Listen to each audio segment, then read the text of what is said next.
I don't know. This is. I think it's recording. Um, I wanted to talk about borderline personality disorder. I'm a 67-year-old female veteran of the Navy, and let's see, it's 2024 now. And I was diagnosed in 1989, and I had a traumatic childhood, which is what led to my developing all those traits of borderline. And it was I was on active duty, and I had a Navy psychiatrist tell me that, and I was like, well, what is a personality disorder? And he opened up the DSM, and he started reading off things like, addictions, a dysfunctional way of having relationships, emotional lability, impulsiveness. He just kind of went through, and he said, to make a diagnosis of borderline, you have to have, I'm just going to pick a number, like 7 of these traits. And, he said that, you have 9 or 10. And so I understood what encompassed a diagnosis of borderline personality disorder. Now, I was not in the medical field then. When I was in the military, I worked in electronics.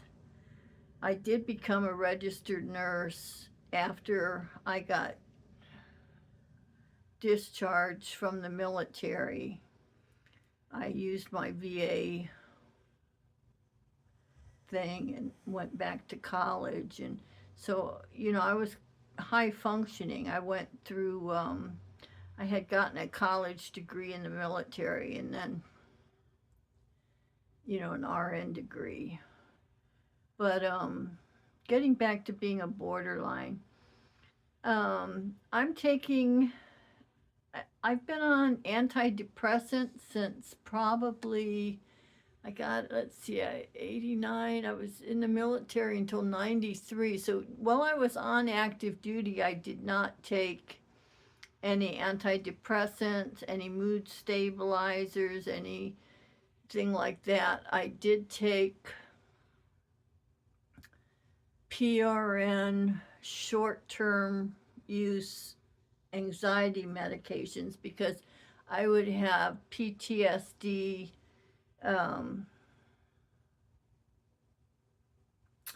flare ups.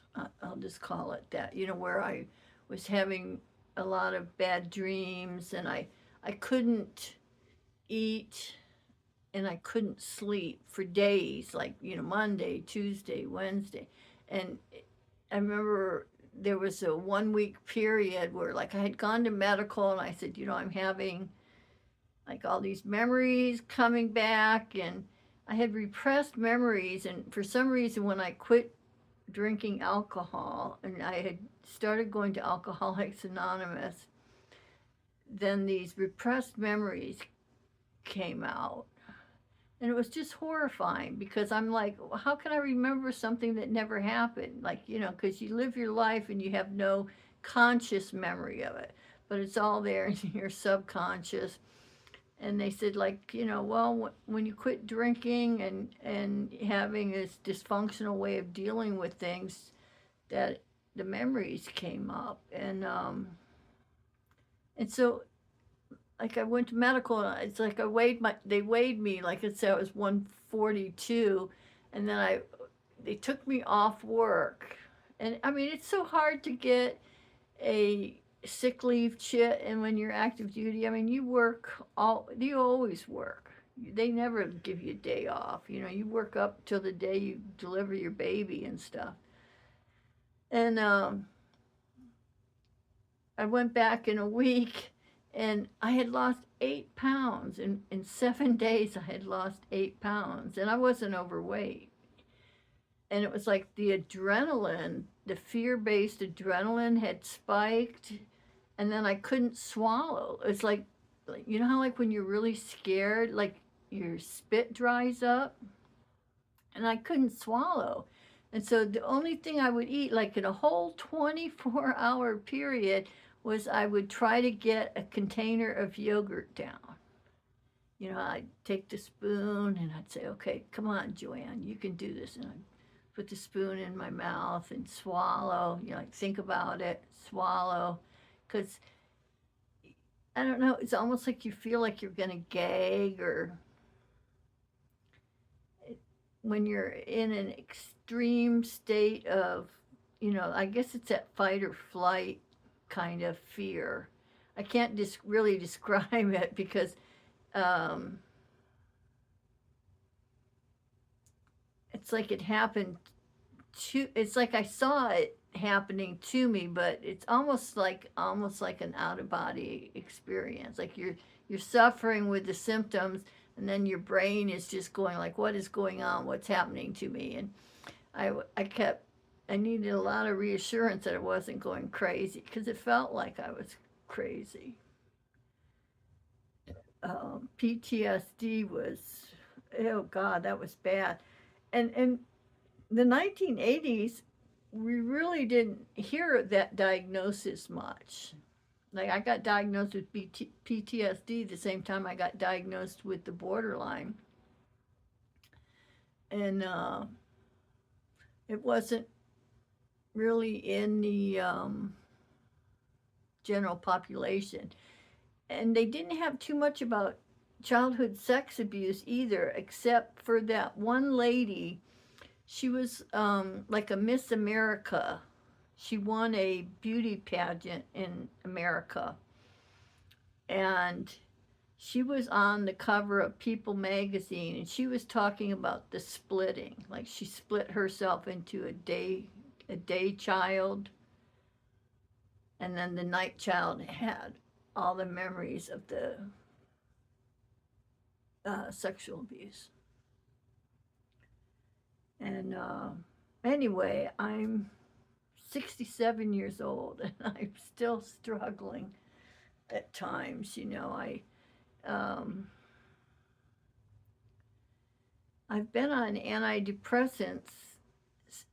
I started in the 1990s. I think the first one I was put on was Effexor, um, the SR, the serotonin reuptake inhibitor, SSR. And I don't remember all of them, but like I'd be on an antidepressant for 2 or 3 years and then maybe try a different one. Like I said, I was put on short-term anti-anxiety medication, even on active duty, um, because I was like somebody had just, I don't know, shot up with methamphetamines or something, man. I was tripping. I was fucking nervous. I was like, man, that was bad. That fear thing was so bad. I felt like when the memories came back, it was like I was gonna die. I felt like I'm he's gonna kill me is what it was. I felt like he's gonna kill me, and I was in that thing of he's gonna kill me, and I know YouTube world is whatever. I mean, I'm just a dumb YouTube channel. I mean, if you clicked on 3 of my different videos or something, I'm mowing the grass, I'm opening a box of chewy dog food for the dog, I have this um, very quiet, calm lifestyle. But I'm on a drug now. It's like MIRT, mirtazapine or something. I think it's an antidepressant and a mood stabilizer, but it like flattens me completely. And I was thinking of like that on that Amberlynn Reed show, like where Becky was kind of, she got diagnosed as being bipolar and got put on some medication, and she was like a zombie, and I feel like that kind of being on this drug. But I've been on it for years, and 2 years, 4 years, probably 4 years now.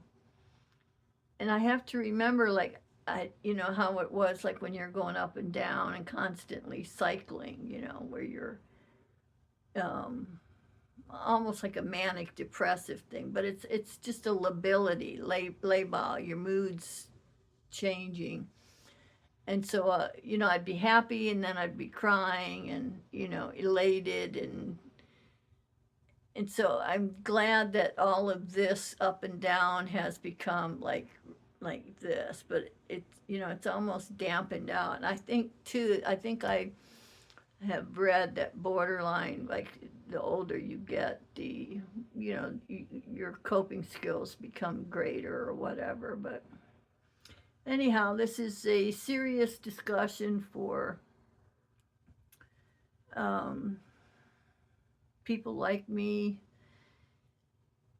Let's see, 89, so that was 10, 11 years plus 24, 11 plus 24 would be what, 35? 35 years now with the PTSD and the borderline diagnosis. And I